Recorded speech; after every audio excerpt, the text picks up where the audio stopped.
Chapter 19, Mr. Jenkins and his son. Mr. Jenkins came striding up to our table with a very purposeful look on his face. "Where is that grandson of yours?" he said to my grandmother. "He spoke rudely and looked very angry." My grandmother put on her frostiest look, but didn't answer him. "My guess is that he and my son Bruno are up to some devilment," Mr. Jenkins went on. "Bruno hasn't turned up for his supper, and it takes a lot to make that boy miss his food." "I must admit he has a very healthy appetite," my grandmother said. "My feeling is that you're in on this as well," Mr. Jenkins said. "I don't know who the devil you are, and I don't much care, but you played a nasty trick on me and my wife this afternoon. You put a dirty little mouse on the table.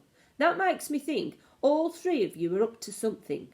So if you know where Bruno's hiding, kindly tell me at once." "That was no trick I played on you," my grandmother said. "That mouse I tried to give you was your own little boy, Bruno.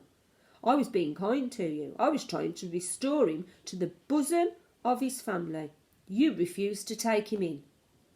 "What the blazes do you mean, madam?" shouted Mr. Jenkins. "My son isn't a mouse." His black moustache was jumping up and down like crazy as he spoke. "Come on, woman, where is he? Out with it." The family at the table nearest to us had all stopped eating and were staring at Mr. Jenkins. My grandmother sat there puffing away calmly at a black cigar. "I can well understand your anger, Mr. Jenkins," she said. "Any other English father would be just as cross as you are. But over in Norway, where I come from, we are quite used to these sort of happenings. We have learned to accept them as part of our everyday life." "You must be mad, woman," cried Mr. Jenkins. "Where is Bruno? If you don't tell me at once, I shall summon the police." "Bruno is a mouse," my grandmother said, as calm as ever. "He most certainly is not a mouse," shouted Mr. Jenkins.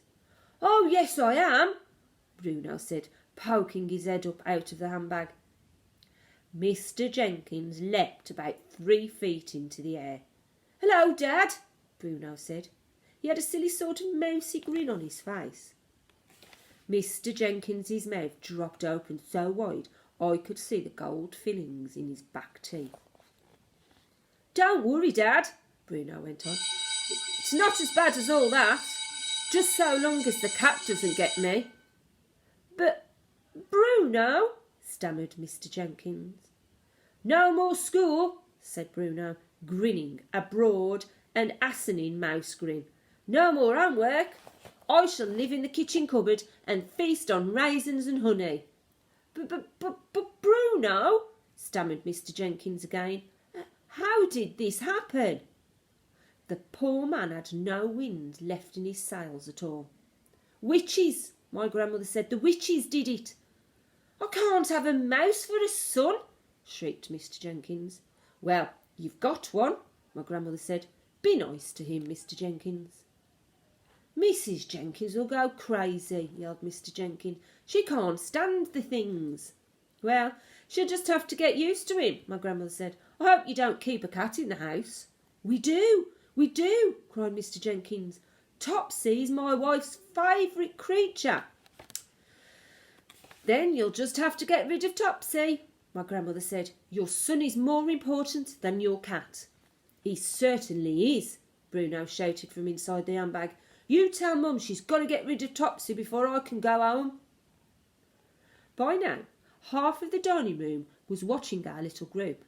Knives and forks and spoons had been put down, and all over the place heads were turning round to stare at Mr. Jenkins as he stood there spluttering and shouting.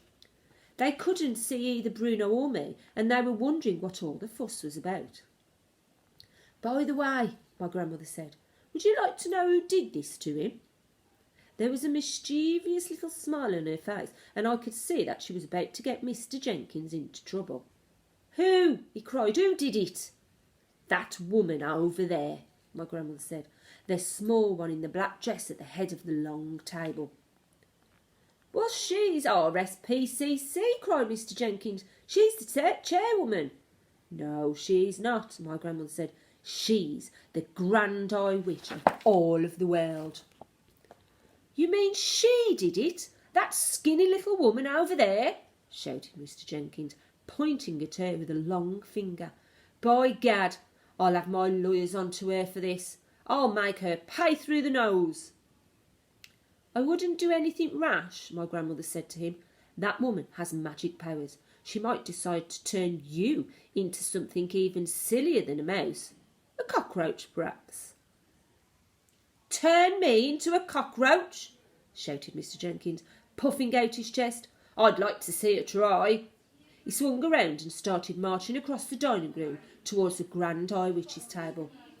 My grandmother and I watched him. Bruno had jumped onto our table and was also watching his father. Practically everyone in the dining room was watching Mr. Jenkins now. I stayed where I was, peeping out of my grandmother's handbag. I thought it might be wiser to stay put.